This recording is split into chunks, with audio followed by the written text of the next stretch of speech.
heartbreaking case making headlines out of Ohio, where a father has been indicted for the execution-style killings of his 3 young sons.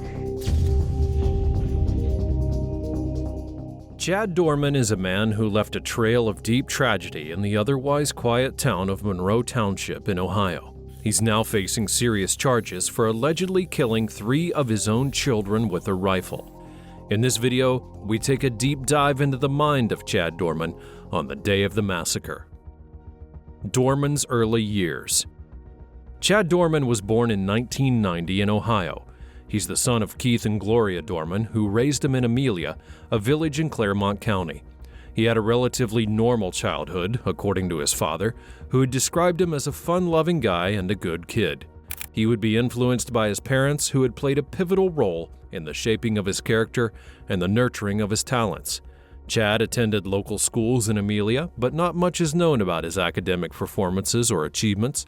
He didn't pursue any higher education after having graduated from high school, but instead began working in various jobs. Chad had a history of domestic violence, as he would be charged with assaulting his then-girlfriend in 2010, but the case was later dismissed. He then married his wife, whose name has not been released, sometime in the early 2000s. They would settle in New Richmond, a village in Claremont County where they lived in a modest home on Laurel-Lindale Road. They had 4 children together, a daughter aged 12, 3 sons aged 7, 4, and 3. Chad was reportedly a devoted father to his children who had loved playing with them and spending time with his family. However, something changed in Chad's mind and behavior in the months that led up to the tragedy. He would later confess that he had actually been thinking about shooting his sons since October of 2022, and that he had not slept for 3 or 4 days before the attack because of the weight of his thoughts. He did not reveal what had motivated him to plan such a horrific action, or whether he had any mental health issues or financial problems that may have contributed to his state of mind. The crime. On June 15th of 2023, a horrific crime took place in his rural home in Monroe Township, Ohio. Chad Dorman, age 32, shot and killed his 3 sons with a rifle. He also wounded his wife and tried to kill his daughter, who managed to escape and alert the authorities. He would then be arrested at the scene, later confessing to having planned the murders for months. According to court documents, this is how the events unfolded on that fateful day. Dorman came home early from work at around 4 p.m. and asked his wife and sons to join him for a nap in the master bedroom. His daughter would be watching TV in another room, and next to the bed was a gun safe where he had kept his Marlin Model HC-22 rifle. After lying down with his family for a while, he then got up and retrieved the rifle from the safe, inserting a loaded magazine into the rifle, and then shooting his son Hunter twice, killing him instantly. His wife would try to help Hunter while screaming for the other boys to run. His daughter then witnessed the shooting and ran after her brother Clayton, who was fleeing towards a nearby field. Dorman chased after Clayton and shot him twice as well, once in the head at close range. His daughter then ran back inside of the house and picked up her brother, Chase, the youngest of the boys. She tried to escape with him, but Dorman caught up with them and pointing the gun right at them. He told his daughter to put Chase down and tried to shoot him, but the gun did not fire. Chase would run to his mother, who was trying to help Hunter outside. His daughter then ran towards the local fire department and told a passerby that her father was killing everyone. Dorman got into a physical altercation with his wife over one of the boys and bit her and shot her in the hand to get her to drop him. He then shot Chase twice, killing him as well. He would place all 3 of the boys on the side of the house and sat on the stoop calmly while watching his wife perform futile life-saving measures on them. The arrest. Dorman would be taken into custody by the police after having killed his 3 sons in a planned and brutal attack. He did not resist arrest or show any remorse for his actions, later confessing to the police that he had been thinking about shooting his sons for months and that he had not slept for days before doing it. According to the arrest details, this is how the police apprehended him. The police would receive 2 911 calls around 4:15 p.m. on June the 15th of 2023, reporting a shooting on Laurel-Lindale Road in Monroe Township, Ohio. One call would be from Dorman's wife, who was screaming that her husband had shot their sons and that she needed help. The other call was from a passerby who said that a girl had ran to the fire department and told them that her father was killing everyone. The police would arrive on the scene within minutes, finding Dorman sitting on the stoop of his house with a rifle sitting next to him. Where's he at? He's better. Shooter's on the porch. Get him right here, right here. You got him on the porch. We've right asked, that's the last place we've been told. You show me your hands now! Stand up and walk towards us! Stand up now! He was calm and did not try to flee or fight back. He complied with the officer's commands and was handcuffed and taken to a patrol car. Stand up! Stand up now! Stand up! Stand up! EMS, the stage, and air carriers are going to go ahead and fly whenever any units can advise. Get your hands up here. 72. Tell him we're 21. Send the air. Those guys can confirm that there's people that need first aid, and that's the shooter. He's not complying. They need to take care of the I got it. victims. They have to shoot him and shoot him. Man, I ain't trying to hurt nobody. I'm completely sober. Never did drugs a day 63, in my we're life. 21. The police body cam footage would show Dorman's chilling reaction to the arrest. He never expressed any emotion or regret for what he had done. He asked the officers if he could roll over, saying that he was uncomfortable and that he was not going to hurt anyone. I'm not trying to fight you. Yellen, 63. get your butt inside. Yellen, get your butt inside. We on primary? Now. 29, we got 3 kids down. 3 kids down, 16 feet up. Yellen. 63, we're 21. Knock Have it off. EMS respond over here. You're clear, they're being advised. Robert 34 just started mass casualty response. I ain't gonna hurt nobody. You got anything on you? No, I ain't got nothing, man. Phone, that's it. I ain't mad. I ain't nothing. He also asked them to remove his wallet from his back pocket. One of the officers told him to shut up and use his right to remain silent. As he was being escorted to the car, he could hear his wife's voice yelling at him from a distance. She was crying and screaming that he had taken her life from her and that their sons were so small.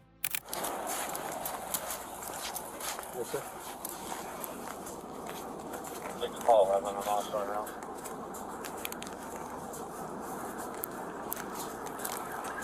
I'm almost there.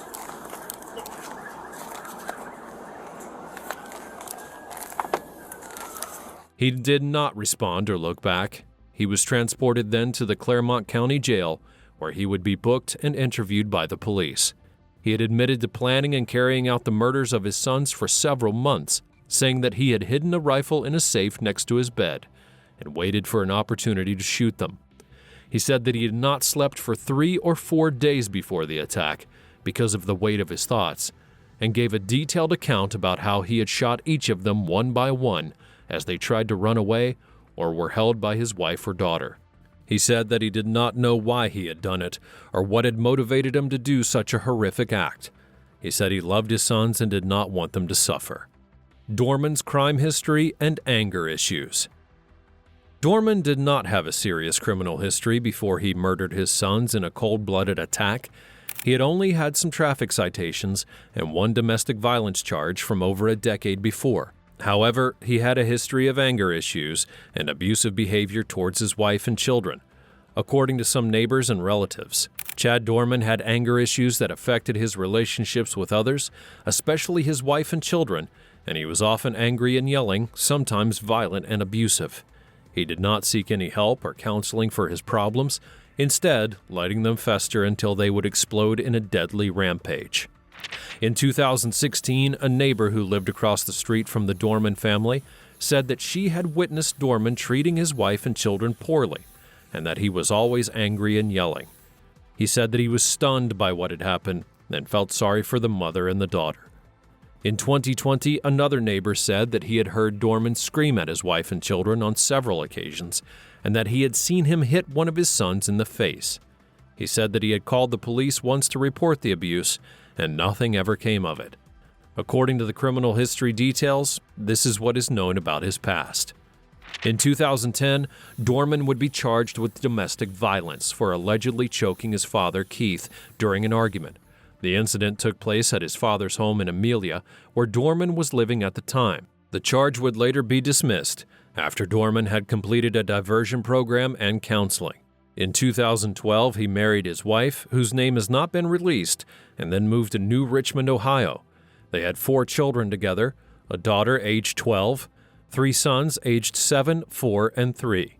In 2016, Dorman would be cited for speeding and driving under suspension. He paid a fine and had his license reinstated. In 2018, he would be cited for failure to control his vehicle and driving under suspension, and then paid another fine and had his license reinstated once again. In 2020, he was once again cited for speeding and driving under suspension for a 3rd time, having paid another fine and once again having his license reinstated. In 2021, Dorman would be cited for failure to yield at a stop sign. He paid a fine, but did not lose his license. In 2022, he then began working as a truck driver for a local company and reportedly earned a decent income and supported his family. In October of 2022, he then began to have thoughts of killing his sons.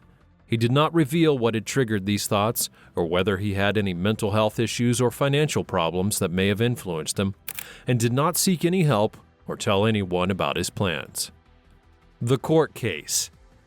Chad Dorman's court case is a high-profile and controversial one involving the alleged murders of 3 young boys by their own father, who had confessed to the crimes but pleaded not guilty to 21 charges.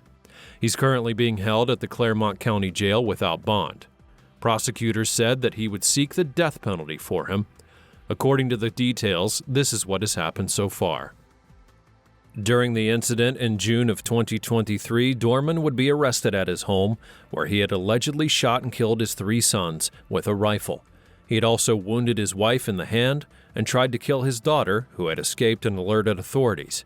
He surrendered without resistance and was taken into custody. He admitted to planning and executing the murders of his sons during an interview with police. On June 22nd of 2023, a grand jury returned a 21-count indictment against Dorman, which included 9 counts of aggravated murder, 6 counts of murder, 3 counts of attempted murder, 2 counts of felonious assault, and 1 count of domestic violence. Each of the aggravated murder counts carried a potential death sentence. The next day, June 23rd of 2023, Dorman pleaded not guilty to all of the charges at his arraignment. A judge would order him to be held without bond at the Claremont County Jail. The prosecutor said his goal would be to have Dorman executed for his crimes. On July the 5th of 2023, Dorman appeared in court for a pretrial hearing. His attorneys had requested funding from the court to get mental health counseling for their client and also asked for more time to review the evidence and prepare their defense. The judge had granted their requests, setting another pretrial hearing for August of 2023.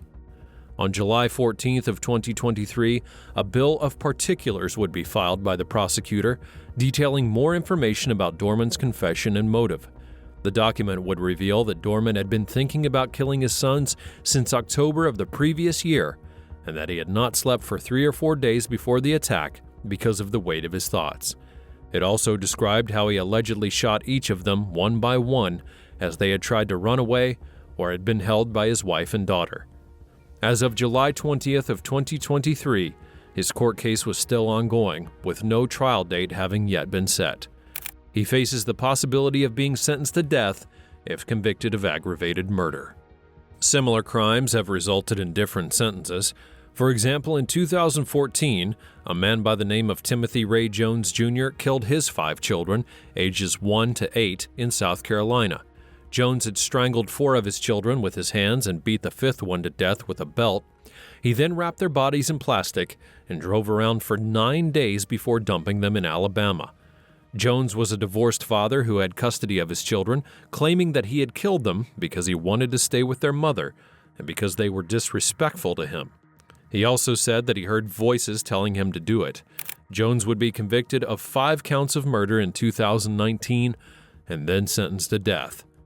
In 2015, Robert Hodges killed his 3 children, aged 7 months to 11 years in California.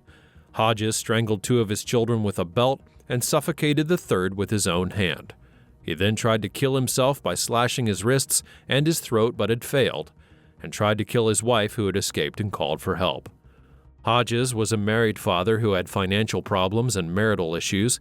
He said that he had killed his children because he loved them and did not want them to suffer in life. He also said he was depressed and suicidal, and he pleaded guilty to 3 counts of first-degree murder in 2018, having been sentenced to life in prison without parole. In 2018, Chris Watts killed his pregnant wife Shannon and their 2 daughters aged 3 and 4 in Colorado. Watts had strangled Shannon with his hands and smothered their daughters with a blanket. He then buried Shannon's body in a shallow grave and dumped their daughters' bodies in oil tanks at his workplace. Watts was a married father who had been having an affair with another woman for 2 months, saying that he killed Shannon after she confronted him about the affair and threatened to take away their children. He also said he killed their daughters because they saw him killing Shannon and asked him what was wrong with her. Watts pleaded guilty to 5 counts of first-degree murder in 2018, being sentenced to life in prison without parole. Chad Dorman's crime is similar to these other cases of parents having killed their own children in cold blood for various reasons or even no reason at all. The sentences given to the killers range from death penalty to life in prison without parole, depending on the circumstances and the outcomes of their trials. What drove Dorman to commit such an unthinkable act? As stated previously, Dorman had been planning to kill his sons for many months and said that he felt that they would be better off dead than living in this world, and that he loved them, but he had to do it.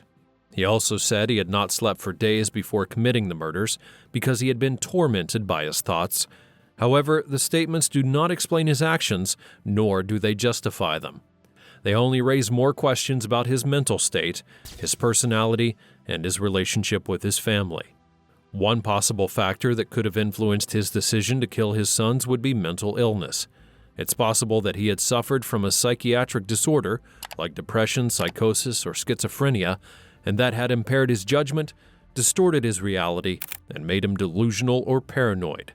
He may have believed that he was protecting his sons from some perceived threat or harm, or that he was fulfilling some divine or personal mission. He may have also experienced hallucinations or voices that urged him to kill them. However, there's no evidence that he had been diagnosed with any mental illness or that he had sought or received any treatment for it. He did not appear to be under the influence of drugs or alcohol at the time of the murders. Another possible factor that could have motivated Dorman to kill his sons would be domestic violence. It's possible that he had been abusive or controlling towards his wife and children, and that he saw them as his property or possessions. He may have felt threatened by their independence or happiness, or jealous of their bond with each other, and may have also resented them for some reason, such as financial stress, marital problems, or personal dissatisfaction. It's also possible that he wanted to punish them for something they did or did not do, or simply to exert his power and dominance over them. However, there is no evidence that Dorman had a history of domestic violence or any kind of conflict or dispute with his family prior to the murders. His wife and stepdaughter did not report any signs of abuse or fear from him.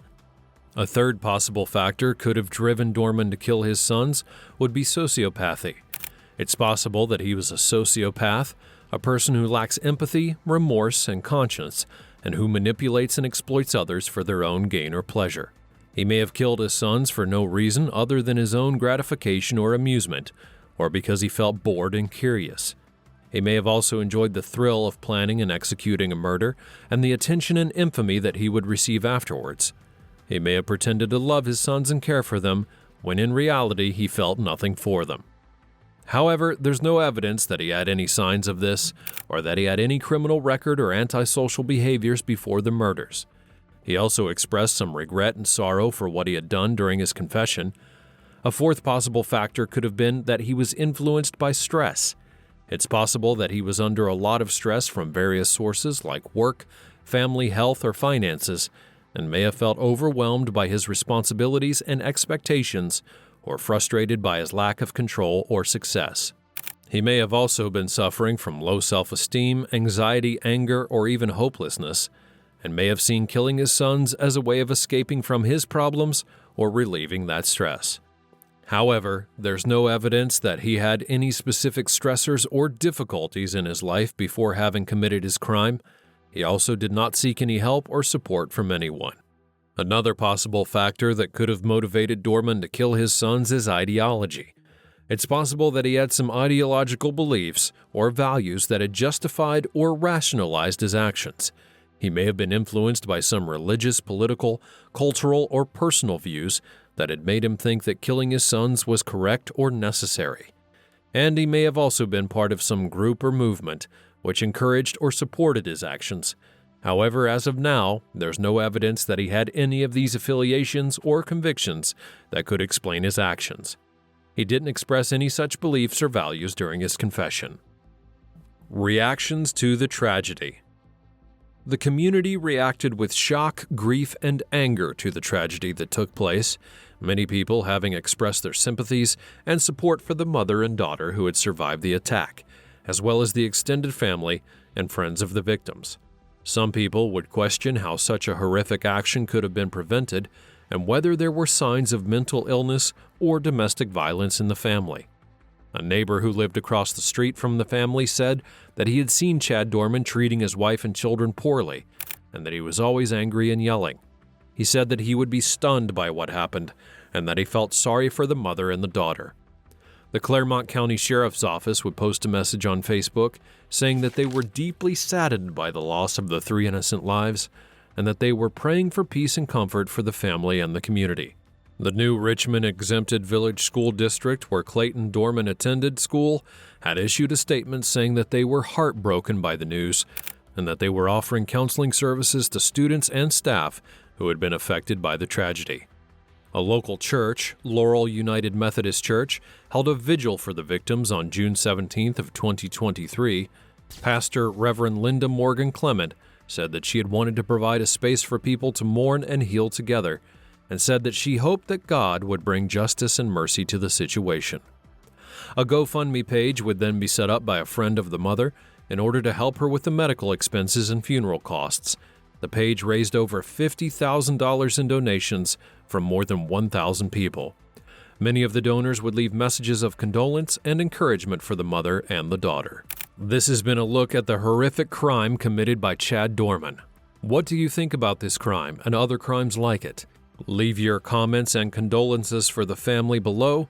Thanks for watching, and I'll see you next time.